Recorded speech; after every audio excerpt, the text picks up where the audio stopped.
Hello guys, hello, good morning, good morning. O ngayon, dito ko na sasagutin yung mga nagtanong, kasalukuyang nagtatanong, pumupunta sa shop. Yung iba, mayroong chat, may mga kaibigan tayong Cebu, may kaibigan din tayong tumawag doon sa Maynila. Nagtanong kasi mga kababata ko dati dito sa Bacolod. Tanong nila kung ano daw yung ah, kailangan para magsimula ng motorcycle business. So tayo yung kinontak, tayo yung tinawagan kasi nakita nila sa mga vlog natin ngayon, nakita nila sa mga post natin na motorcycle nga yung ah, negosyo natin. So, hindi naman siguro, hindi naman, kumbaga, direct to the point tayo. Direct to the point na tayo kasi alam naman ng lahat, lalo na yung mga business owner din, lalo na yung, may negosyong motorcycle, alam na nila ang trend, alam na nila ang trend. Pero, sa mga gusto pang magsimula, may plano, pinaka-basic na sagot ko kasi sa kanila, una-una, pagka nagnegosyo ka, may puhunan. Hindi pwedeng walang puhunan. So, stick ka doon sa kung magkano yung kapital mo. Doon ka mag-aral. Tsaka check mo na rin yung location bago ka magsimula ng business. Check mo yung location, ano bang kailangan ng lugar, ano ba ang wala diyan sa lugar na yan, yan yung i-business mo, no? Pag-aralan mo yung area. Kasi kung magbi-business ka na marami ng ganong ding business sa area na yan, wala, lugi ka diyan kasi marami na kayong magkatulad kayo ng negosyo. So, siguro check nyo yung area kung ano pa ang wala diyan, and then yan yung pag-aralan yung i-business, lalo na yung motorcycle business. And then, kasunod niyan, mag-aral ka rin sa basic motorcycle parts. Yung iba kasi, katulad ko, wala din akong idea, wala din akong alam tungkol sa motor. No? So, yung ginawa ko, nag-aral din. Yung mga basic parts ng motorcycle, brand ng motor, lalo na ngayon, daming scooter. So, yan yung trend na dapat mong pag-aralan talaga everyday, no? So, pagkatapos, hanap ka ng supplier. Kung magkano puhunan mo, stick ka lang doon. Huwag kang mangutang kaagad. Yung iba kasi nangungutang sa Bombay, sa bangko, sa kung anong mga lending, mga finance. Huwag ka muna. Kasi hindi mo alam kung pagka nagsimula ka ng business sa area na yan, magkiklik ba o hindi.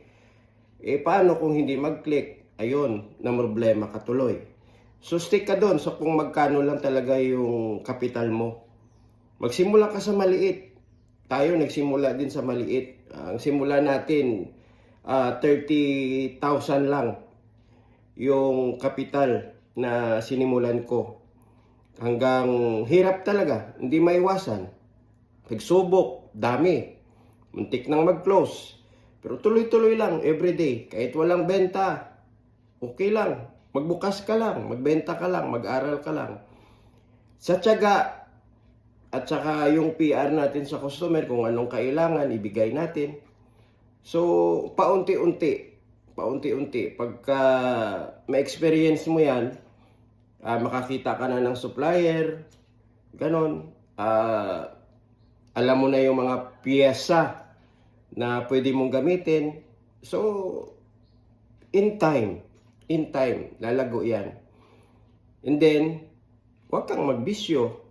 Kasi baka yung income mo, everyday dyan sa business mo, paggabi, inom ka, paggabi, bar, yung iba, daming bisyo.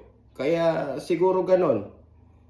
Lugi ka agad kasi mas malaki yung gastos everyday kaysa pumapasok na income. Kaya yun yung nangyayari. Lugi, sara. So pag tingin ng mga customer, wala ka ng stocks, So sa iba nabibili yan. So yun yung mga kailangan siguro na basic kasi pagka nag-start ka, marami ka namang pagdadaanan. May experience mo rin lahat yan. Yung load ng stocks, yung flow ng benta mo everyday, malalaman mo yan, ma-study mo yan. So siguro, yun yung trend na napagdaanan ko. Hindi maiiwasan talaga ang problema, hindi maiiwasan malugi ka, talo ka, okay lang. Kumbaga, tuloy-tuloy lang. Kasi pinag-aaralan yan. Hindi naman isang ganun lang, okay na ang business talagang lalago. So magtiyaga lang, panalangin ka na ipagkaloob, ibigay ng Ama yung plano mo, yung gusto mo. Basta susunod ka sa Kanya.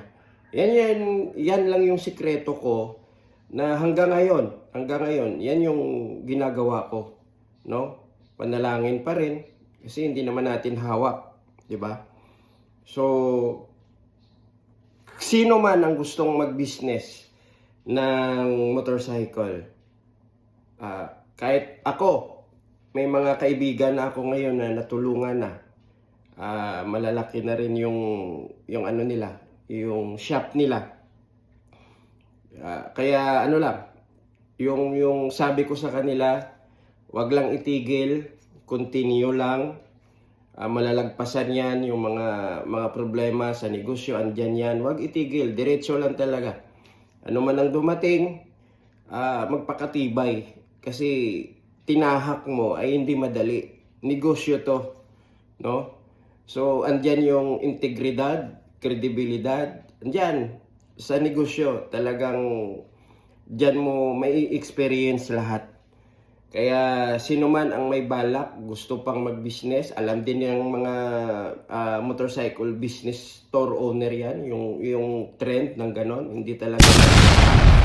Pero kung gusto nyo talaga, wala namang tutol doon, magnegosyo kayo, basta yun lang talaga. Tiyaga, wag itigil, kung may problema man, normal yan. Hindi pwedeng walang problema. So, kung may tanong pa kayo na iba, pwede nating sagutin. Yung iba, tumatawag, supplier daw saan-saan.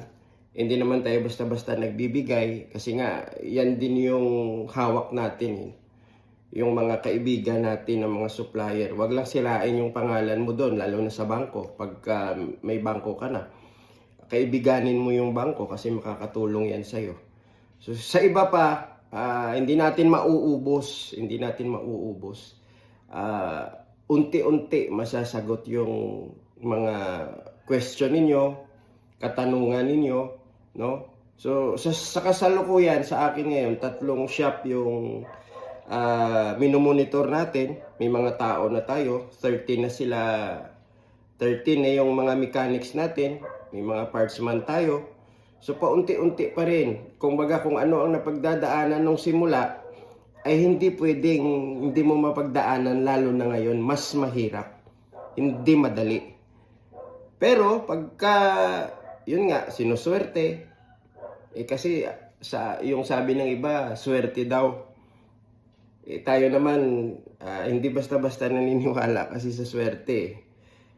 Ano talaga, gawa talaga, sipag talaga, tiyaga talaga.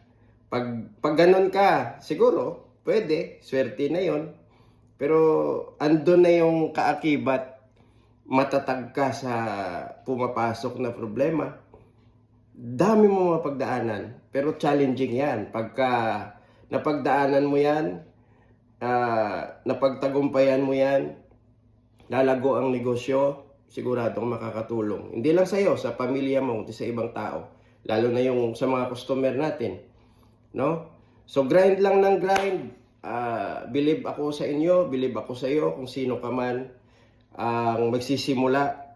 Kung may tanong ka, pwede nating sagutin. In behalf sa Daltans, Eroses, and then sa mga kaibigan natin na may motorcycle din ngayon, 2 thumbs up ako sa inyong lahat. Believe ako mga boss. Good morning.